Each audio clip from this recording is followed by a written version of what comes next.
반복 교육이 필요합니다. 환경이 변하고 새로워질 때 우리가 말씀을 잊어버리기가 쉽습니다. 그러나 우리가 환경이 변하고 상황이 변하더라도 말씀이 우리 마음에 항상 함께하기를 원합니다.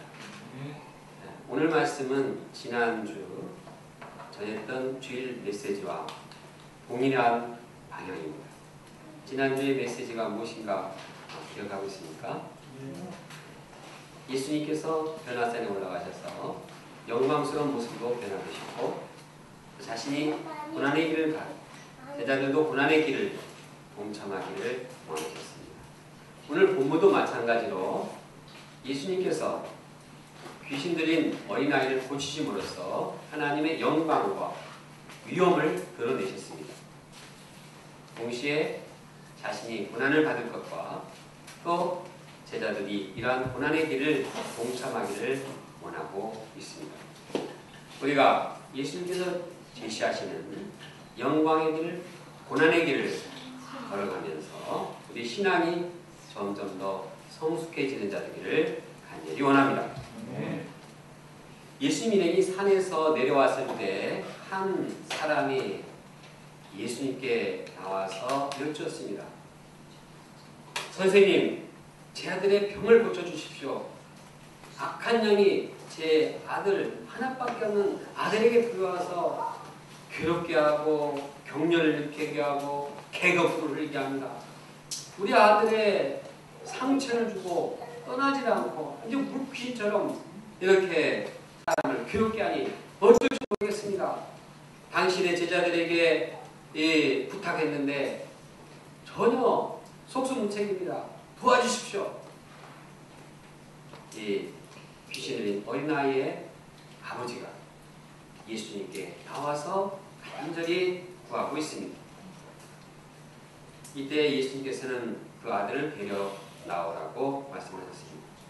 그 소년이 예수님 앞에 나왔습니다. 그때 예수님께서는 더러운 귀신을 책망하고 아주 꾸짖으셨습니다.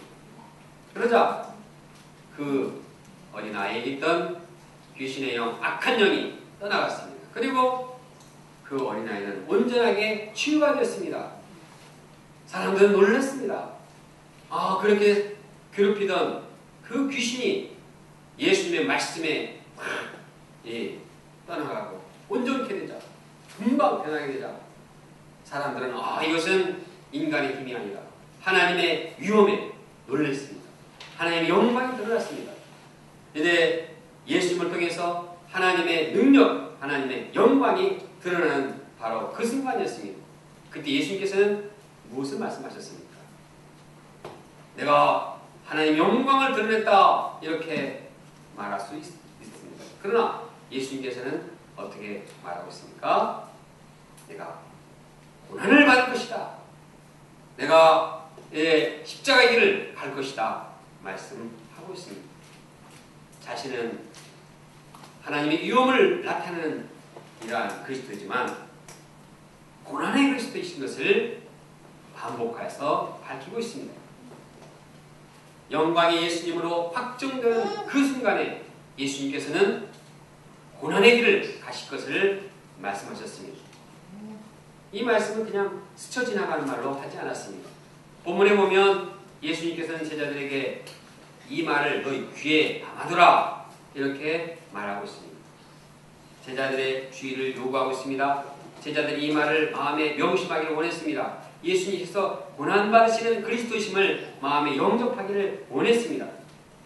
그러므로 제자들은 예수님의 말씀을 깊이 영접하고 예수님은 영광의 그리스도의 동시에 고난을 지시는, 고난을 감당하시는 그리스도이심을 영접하고 우리도 고난의 길을 동참하겠습니다. 이렇게 대답을 해야 했습니다.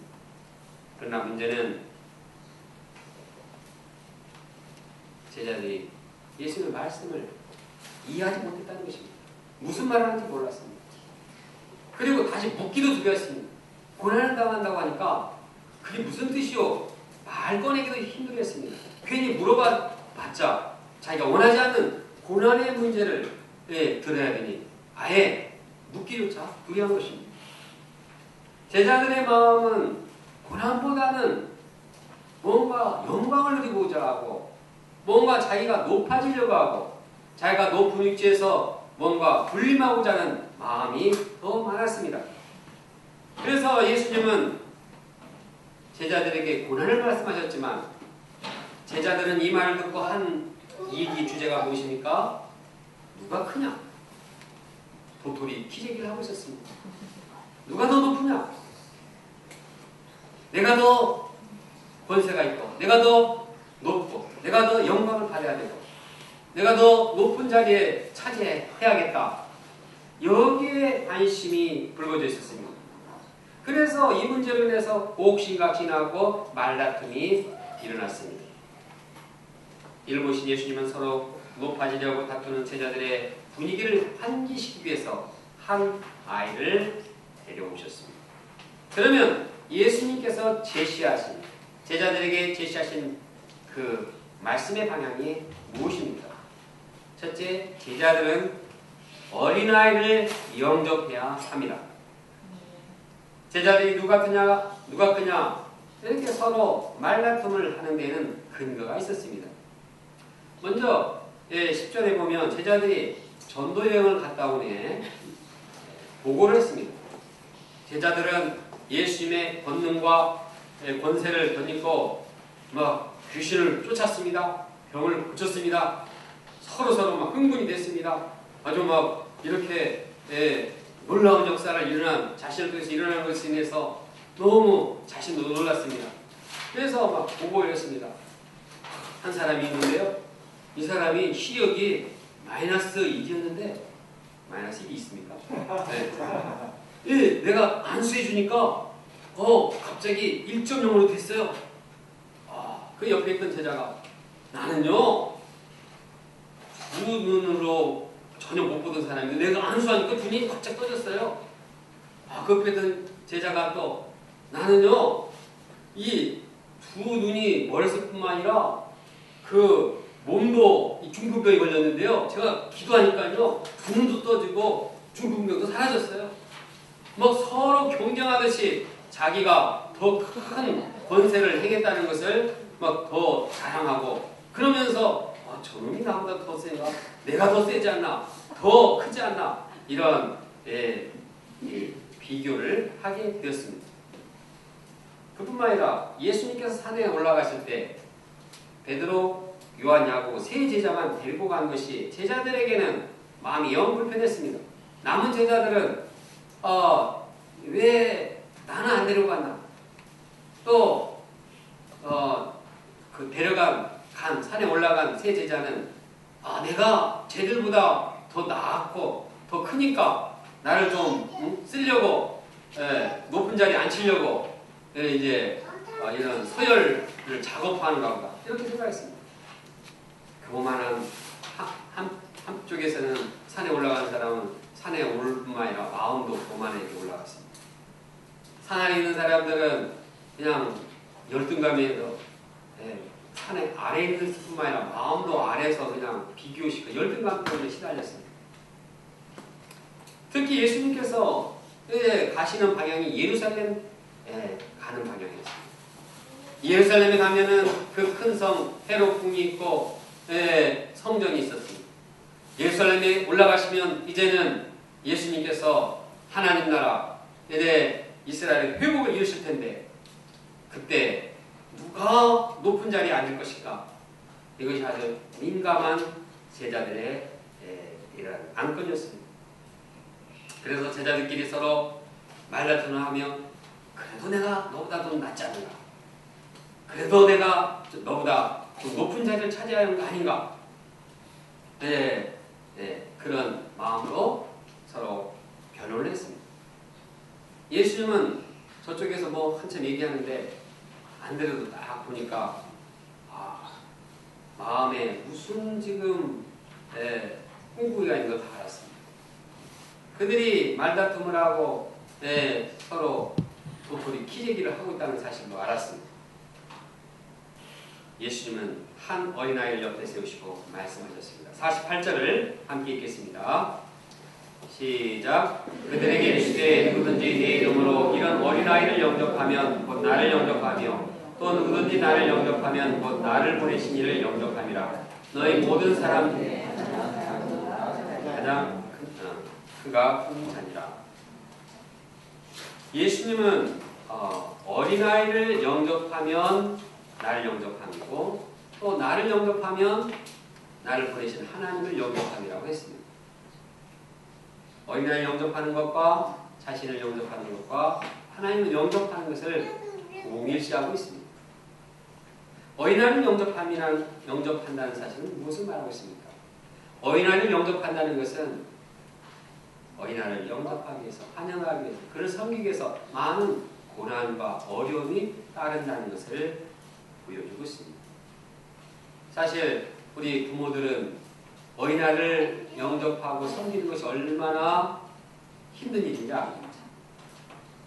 어린아이를 낳을 때도 힘들 뿐만 아니라 어리면 어릴수록 더 많은 관심이 필요하고 더 많은 도움이 필요합니다. 어린아이들은 잠시도 눈을 뗄 수 없습니다.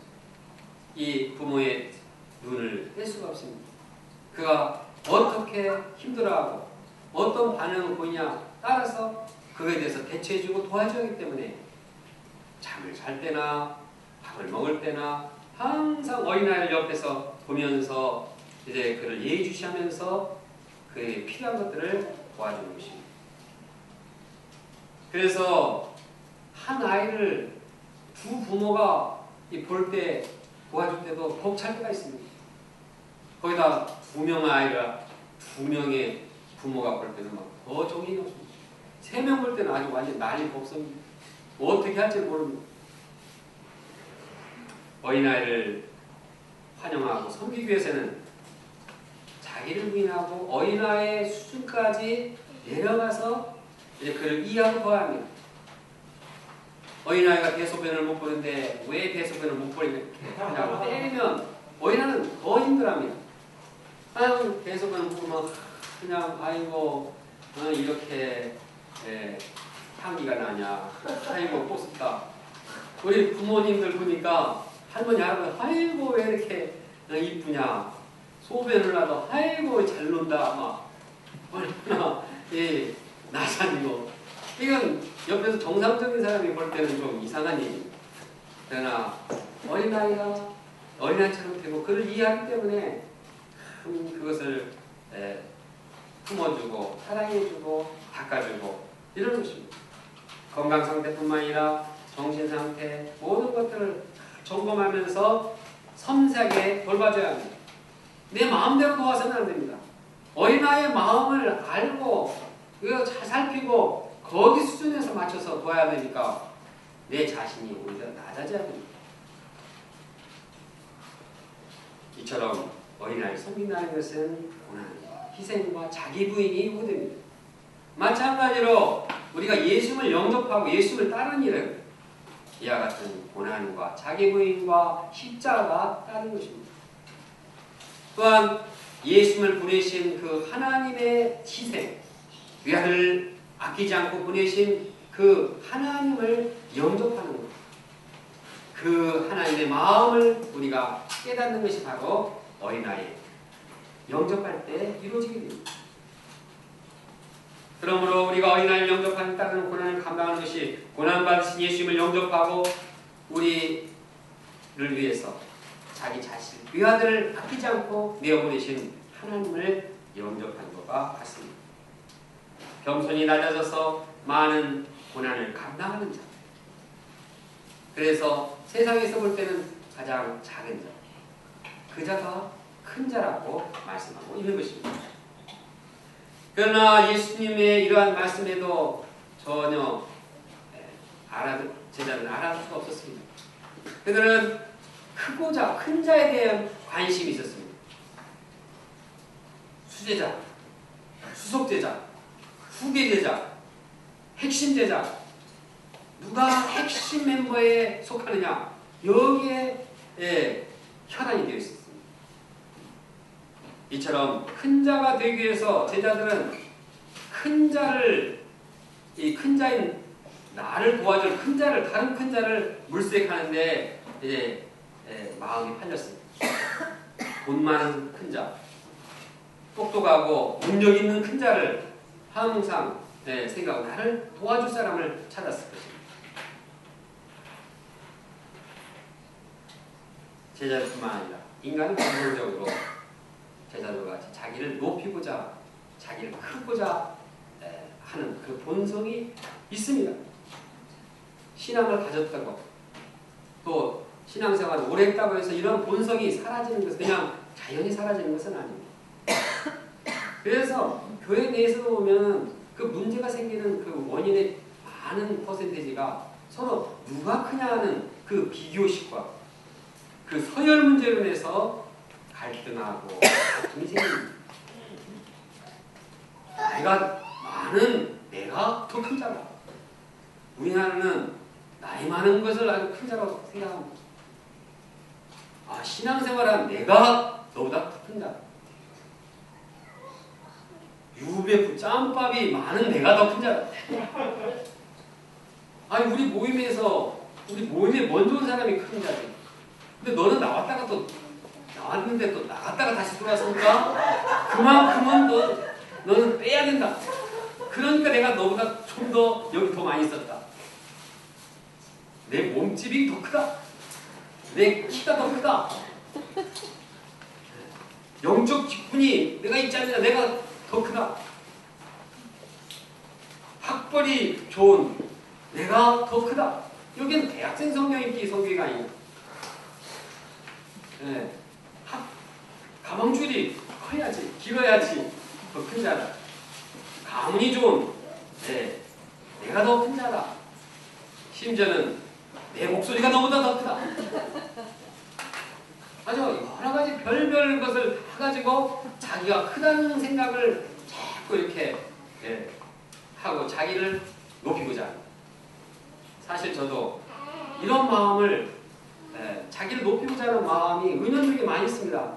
겉으로 볼 때는 건강한 것 같은데 저도 이런 마음이 있습니다. 우리 UBF 스텝 목자님들은 UBF 스텝된 들어온 그 순서가 쫙 있습니다. 그래서 거기에 따라서 직분도 주고 또 그룹별로 모임을 갔습니다.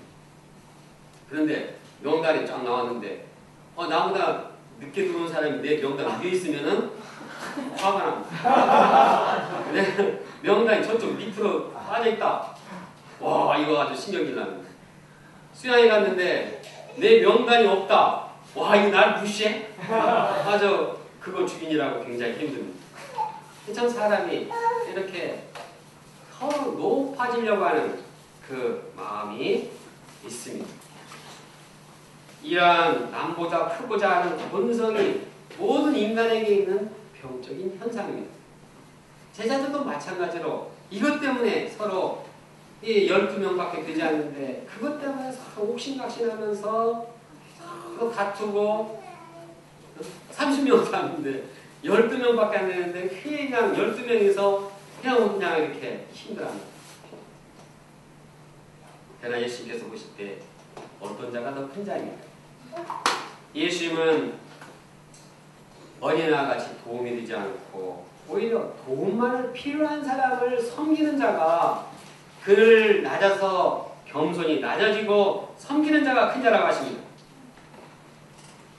그러므로 우리가 큰 자가 되는 것, 위대한 자가 되는 것은 타이틀이 아닙니다. 포지션이 아닙니다. 정적인 것이 자리가 높다고 해서 장자가 높다고 해서 무슨 회장, 팀장, 무슨 장자가 붙었다고 해서 높아지는 것이 아닙니다. 오히려 그가 자기를 낮추고 겸손하게 낮아져서 희생하고 적극적으로 섬기는 자가 큰 자인 것입니다. 그러므로 남보다 높아지려고 하면 먼저 해야 할 일이 무엇입니까? 높아지려고 하는 교만한 마음부터 꺾어야 합니다. 결코 교만한 마음을 꺾지 않고서는 그 사람은 큰 자가 될 수 없습니다. 교만한 마음을 가지고 있어서는 아무도 그 사람을 큰 자로 인정하지 않습니다. 그 사람이 말을 잘하고 머리가 좋고 능력이 많아도 교만한 사람은 너 잘났어 이렇게 하고 그래 잘났으니까 너 혼자 잘해. 큰 자가 될 수 없습니다. 그러나 험기고 겸손하게 마치 벼이삭이 잘하면 잘할수록 많은 열매를 맺고 이렇게 더 수고지는 것처럼 겸손한 사람은 말을 못해도 그냥 능력이 별로 없어도 그 사람에게는 정말 존경을 표하게 되는 것입니다. 그러므로 우리가 겸손하게 낮아져서 어떤 어린 자도 섬기는 그런 사람이 될 때에 큰 자가 됩니다. 가정의 예를 들어보면 가정에서 누가 큰 자입니까? 어린 자녀들을 희생하고 섬기는 사람. 그게 어머니면 어머니가 큰 자요. 그게 아버지면 아버지가 큰 자입니다. 교회에서도 마찬가지입니다. 뭐 제가 책임 목자로 있지만 제가 뭐 어린애들도 별로 관심도 없고 뭐 양들도 관심이 없고 부역자들 관심이 없고 내가 그래도 장인데 니네들 알아서 좀 해야 하지 않냐 이러면 큰 자가 되겠습니까? 결국 큰 자가 될 수 없습니다. 그러나 우리 지효 목자님이 어린 아이 섬기고 새로운 양들도 섬기고 부역자를 섬기면 그 사람이 큰 자로 이 하나님께서 인정하시는 것입니다. 네. 이처럼 큰 자는 높고 낮은 어떤 포지션에 있는 것이 아닙니다. 부족하고 연약한 자를 위해서 얼마나 낮아서 희생하느냐 거기에 큰 자가 결정되는 것입니다.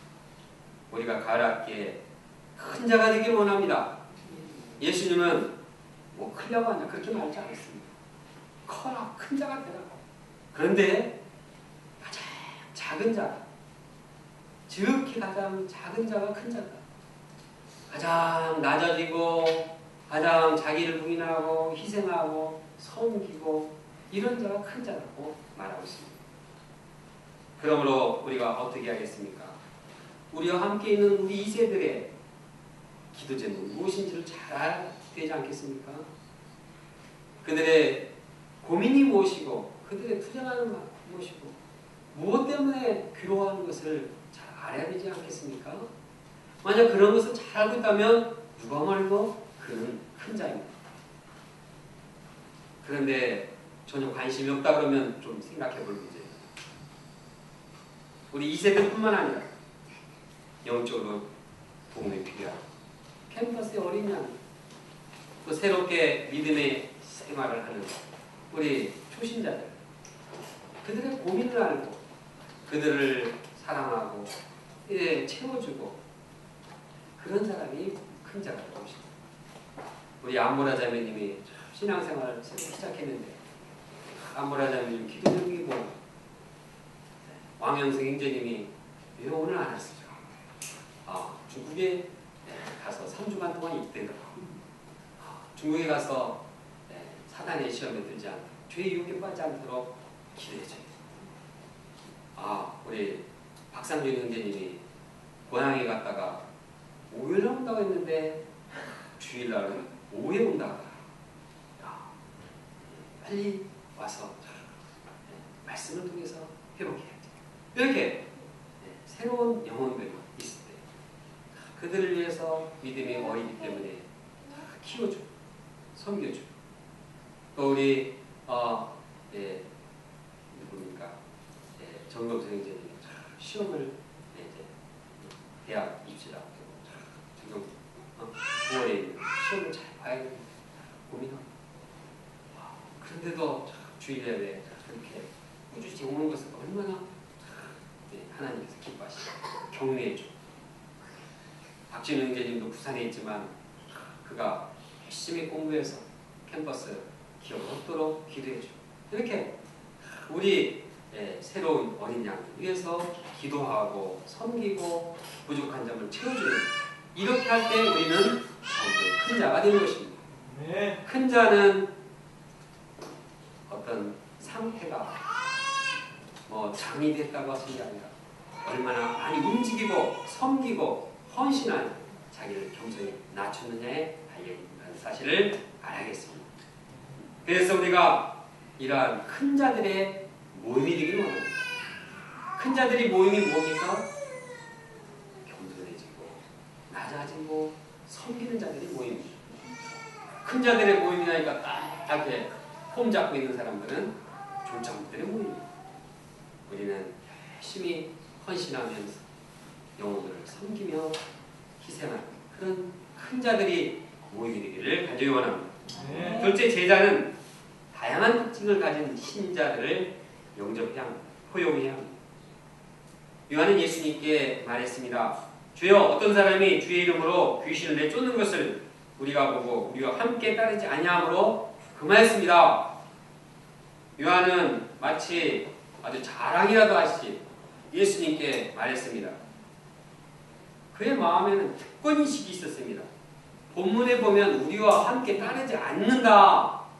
그래서 인정할 수 없다는 것입니다.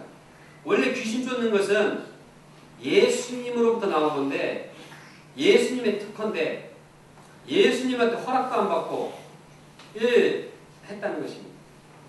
어떻게 보면 일리가 있습니다. 그러나 예수님은 그렇게 말씀하시지 않으셨습니다. 예수님은 금하지 말라. 너희를 반대하지 않는 자는 너희를 위하는 자니라. 예수님은 그들이 예수님의 이름으로 귀신 쫓아냈다고 해서 그것을 문제 삼지 않았습니다. 왜 내 특급권 침해했냐? 이렇게 보지 않았습니다. 그들이 예수님을 반대하지 않고 그들이 예수님을 미워하지 않는다면 그들은 예수님에게 유익한 자라고 말하고 있습니다. 예수님은 사람에 대한 포용력이 있었습니다.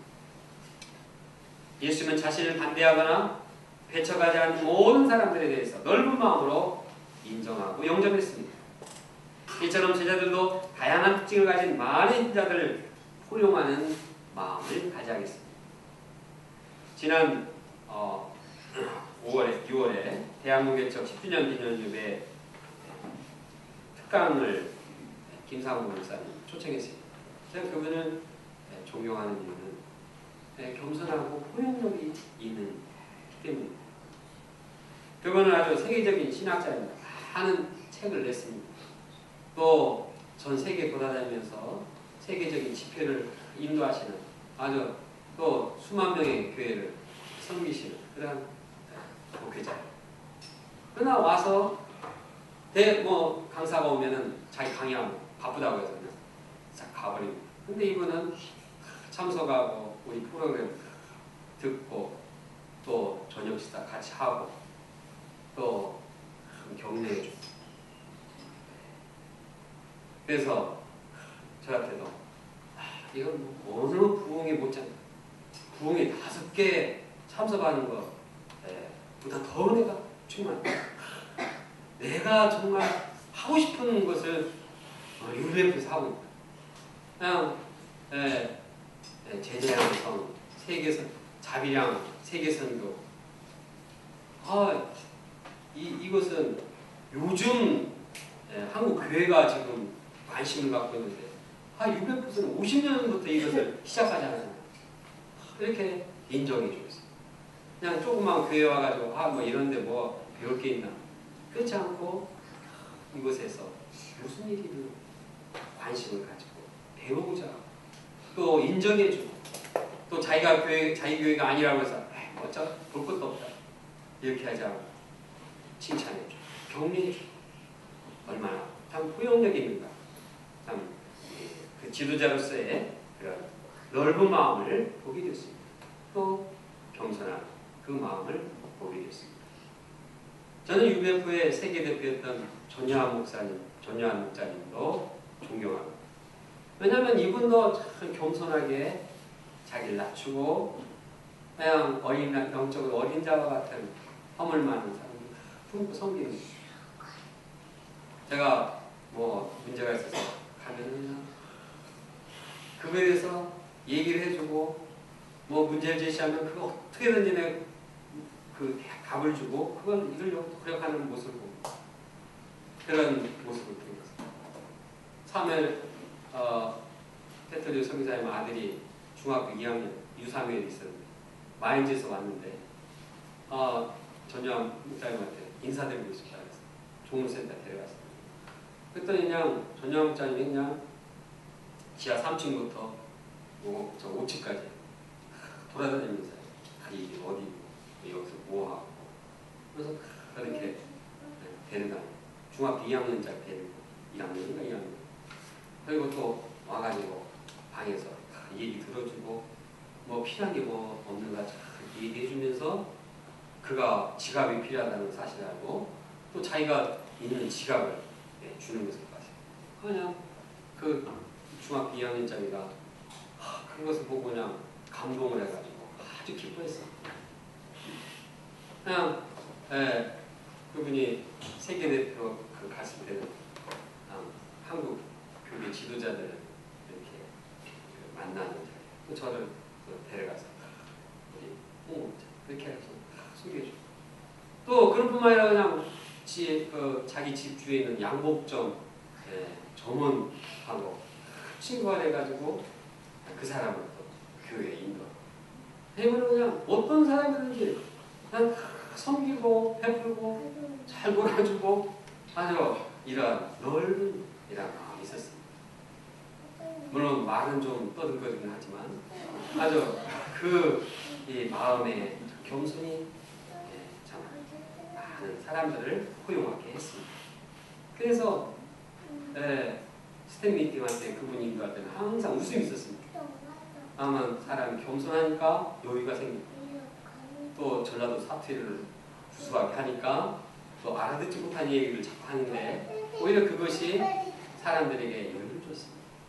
제가 하고자 하는 말은 우리가 넓은 마음 또 어떠한 어린 자들도 품는 그러한 겸손한 인격 이것이 예수님이 원하시는 인격 제자라는 것을 하기 위해서입니다. 결론적으로 예수님은 귀신 들린 어린 아이를 고치심으로써 영광을 드러냈습니다. 그리고 그 영광의 순간에 자기가 고난을 받을 것을 말씀하셨고 제자들도 이런 고난에 동참하기를 원했는데 구체적으로 그 고난은 어떤 고난이냐 어린아이를 영접하는 고난이요. 또한 모든 특징이 다른 다양한 사람들을 다 품고 포용하는 그런 고난을 감당하도록 한 것입니다. 우리가 예수님을 따르면서 고난을 간다는 것은